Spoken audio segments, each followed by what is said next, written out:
Hello అండి, అందరికీ నమస్కారం. Welcome to my channel. So ఈరోజు నేను నా వీకెండ్ ఎలా స్పెండ్ చేశాను, వన్ డేలో మహారాష్ట్ర టూర్లో ఎన్ని ప్లేసెస్ కవర్ చేశానో చెప్తాను. అది కూడా బడ్జెట్ ఫ్రెండ్లీలో. ఏంటి అమ్మాయి బడ్జెట్ ఫ్రెండ్లీ అంటూ ఫ్లైట్ ట్రావెలింగ్ చూపిస్తుంది అనుకుంటున్నారు కదా. మనకి ఇంట్రెస్ట్ అండ్ ప్రీ ప్లాన్డ్ ఉండాలి, కానీ ఏదైనా పాసిబుల్ అవుతుంది. సో నేను హైదరాబాద్ నుండి కొల్లాపూర్కి 1 month బిఫోరే ఫ్లైట్ బుక్ చేసేసుకున్నాను. సో నేను ఈ ఆప్షన్ చూస్ చేసుకోవడానికి రీజన్ ఏంటంటే, నేను వన్ డేలో మ్యాక్సిమం మహారాష్ట్రలో ఎన్ని ప్లేసెస్ కవర్ చేయాలనుకుంటున్నానో ఎక్స్పెరిమెంట్ చేద్దామని, అంతే. అండ్ ఇది నేను ప్రీ ప్లాన్ చేసుకున్నాను కాబట్టి నాకు ఫ్లైట్ ఛార్జెస్ కూడా చాలా తక్కువనే పడింది. ఇలా చేసుకోవడం వల్ల మనకు టైం సేవింగ్ అవుతుంది అండ్ మ్యాక్సిమం ప్లేసెస్ కవర్ చేయడానికి పాసిబుల్ అవుతుంది. అండ్ ఫ్లైట్లో ట్రావెల్ చేస్తే ఆ లగ్జరియసే వేరు అండి, ఎవరికి ఉండదు చెప్పండి. సో నేను మార్నింగ్ అరౌండ్ 7 o'clockకి శంషాబాద్ హైదరాబాద్ ఎయిర్పోర్ట్ నుండి స్టార్ట్ అయితే, అక్కడ నుండి నేను వితిన్ 1.5 hourలో ఛత్రపతి రాజారాం మహారాష్ట్ర ఎయిర్పోర్ట్ కొల్లాపూర్లో వితిన్ 1.5 hourలో అంటే 8:30 వరకు అక్కడ ల్యాండ్ అయిపోయామండి. సో అక్కడ నుండి మేము లోకల్ ట్రాన్స్పోర్ట్ బుక్ చేసేసుకొని వితిన్ హాఫ్ అన్ అవర్లో కొల్లాపూర్ మహారాష్ట్ర టెంపుల్కి రీచ్ అయిపోయాము.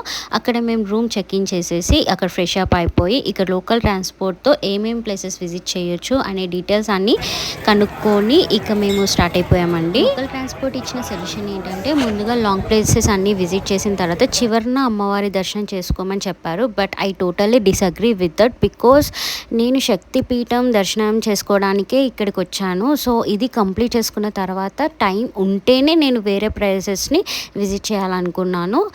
ఇక మేము దర్శనానికి స్టార్ట్ అయిపోయామండి. మాకు లక్కీగా వితిన్ 30 minutes లోపే దర్శనం కంప్లీట్ అయిపోయింది అండ్ అమ్మవారి యొక్క బ్లెస్సింగ్స్ తీసుకున్నాము. ఇక్కడ మనకి సతీదేవి యొక్క కనుభాగం పడిందని మన హిస్టరీ చెబుతుంది. ఇది one of the Shaktipeethas in 18 Shaktipeethas. And ఈ టెంపుల్ బయటకు వచ్చేసిన తర్వాత సరౌండింగ్స్లో మనకి చాలా టెంపుల్స్ ఉన్నాయండి. అందులో మేము మొదటిగా తులజాభవాని మాత టెంపుల్కి వచ్చేసాము. ఇక్కడ మనం తులజాభవాని మాతని దర్శించుకోవచ్చు.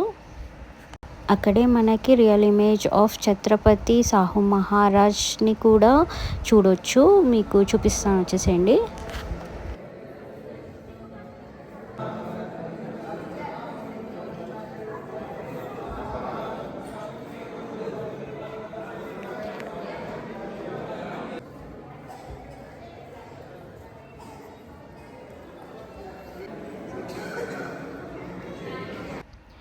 ఇక్కడే మనకి శివాలయం కూడా దర్శనం చేసుకోవచ్చు అండి. ఇక్కడున్న శివాలయాన్ని మనం దక్షిణ కాశీ అని కూడా పిలుస్తాము.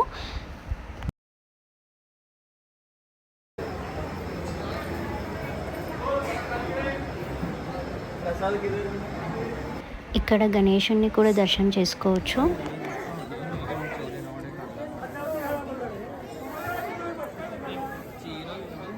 ప్రతి టెంపుల్లో మనకి ఒక్క ద్వారం లేదా 2 ద్వారాలు ఉండడం చూస్తాము. కానీ ఈ కొల్లాపూర్ మహాలక్ష్మి టెంపుల్లో 4 మెయిన్ ఎంట్రన్స్ ఉంటాయి. మనం ఎక్కడ నుండి అయినా వచ్చి దర్శనం చేసుకోవచ్చు. ఇక్కడ డైలీ హోమాలు జరుగుతుంటాయి అండ్ ఇక్కడ మనకి సుబ్రహ్మణ్య స్వామిని కూడా దర్శనం చేసుకోవచ్చు. మీలో ఎవరైనా ఫస్ట్ టైం మన ఛానల్ చూసి ఉంటే ప్లీజ్ సబ్స్క్రైబ్ చేసుకోండి. ఇలా ఎంకరేజ్ చేయడం వల్ల నాకు అది బూస్టింగ్గా ఉండి నేను ఇంకా వీడియోస్ చేయగలను. అండ్ వీడియో స్కిప్ చేయకుండా చూడండి. అలాగే మనము ఇక్కడే సీతారామస్వామిని కూడా దర్శనం చేసుకోవచ్చు. మేము లక్కీగా శ్రీరామనవమి రోజు వెళ్ళడం జరిగింది. సో అక్కడ కళ్యాణం జరుగుతూ ఉందండి. దర్శనం చేసుకున్న తర్వాత టెంపుల్ మొత్తం విజిట్ చేయడానికి మనకి మినిమం 30 to 40 minutes పట్టొచ్చండి. సో ఇదంతా చేసేసుకొని మనం చిన్నగా షాపింగ్ ఏదైనా చేసేసుకొని బయటికి వచ్చేయచ్చు. సో ఫైనల్లీ కొల్లాపూర్ మహాలక్ష్మి దేవి దర్శనం అయితే అయిపోయిందండి. సో ఇక్కడ నుండి మనం వెళ్తున్నాము జ్యోతిబా టెంపుల్. ఇది కొల్లాపూర్ నుండి 30 kilometers దూరంలో ఉంది. ఈ టెంపుల్ని మనము పింక్ టెంపుల్ అని కూడా పిలుస్తాము. అది ఎందుకు అని ఈ వీడియో చివరి వరకు చూస్తే మీకే అర్థమవుతుంది.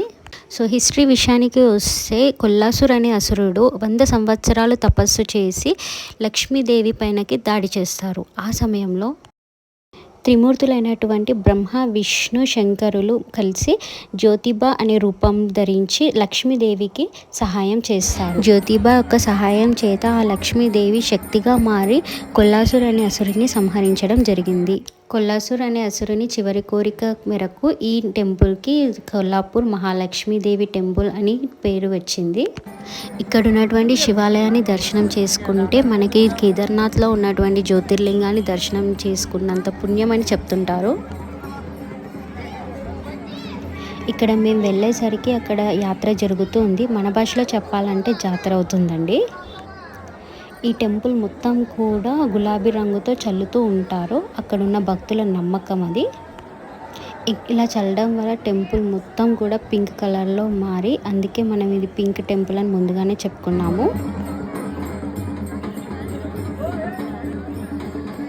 ఈయనే మనకు కనిపిస్తున్నటువంటి జ్యోతిబా రూపం.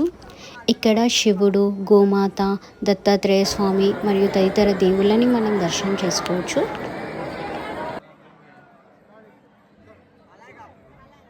సో ఇదండి జ్యోతిబా టెంపుల్ యొక్క అవుట్ సైడ్ విజువల్స్. 3 గోపురాలు కలిగి మొత్తం పింకిష్ కలర్లో జాతర జరుగుతూ ఊరేగిస్తూ నాకు ఎంత బాగా అనిపించిందంటే ఆ టైంకి అక్కడే ఉండిపోవాలనిపించింది. కానీ నేను మిగతా ప్లేసెస్ కూడా కవర్ చేయాలి కాబట్టి బయలుదేరిపోయాను. అండ్ వన్ మోర్ థింగ్ ఏంటంటే ఈ జాతర కంప్లీట్ అయిన వితిన్ 1 వీక్లోనే ఇక్కడ వర్షం పడి టెంపుల్ మొత్తం క్లీన్ అవుట్ అయిపోతుందంట. సో ఇది పార్ట్ 1 అండి. పార్ట్ 2లో నేను మిగతా ప్లేసెస్ని చూపిస్తాను. Thank you so much for watching and please subscribe to my channel.